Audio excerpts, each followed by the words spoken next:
the culture has shaped people for hundreds of years like that in Western society. The church has moved the supernatural out of the church. They brought the secular culture into the church. And there's no room for theological understanding when it comes to the supernatural realm and the average church attendee.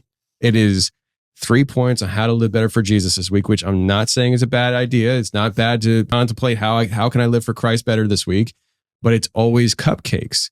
It is not supernatural realm driven. It is not giving people meat of how complex their personal existence is in the cosmos. It's just not that. And so when people are presented with this information, I think that's why they get so taken back, because it takes them away from this thing that they've been built into. And now you're presenting things to them that, especially as a guy on the internet, who are you?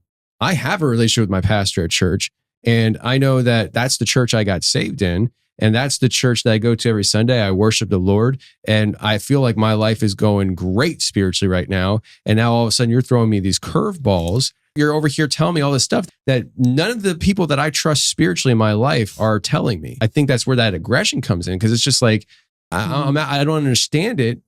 It's scaring me and I'm out. Yeah. Or maybe it's even offensive to me because I don't understand it. You know, I had gotten a text message from, this was years ago before I moved down here, a guy that I used to go to church with. And he sent me a link to that Sunday sermon. And the pastor was talking about why it's ridiculous that people are looking into this whole Book of Enoch thing and all this stuff. There was accusations put into that sermon of how the Book of Enoch is not scripture. It shouldn't be looked at scripture. I said, pump the brakes. I'm not saying it's scripture. I'm saying the writers of the Bible read it.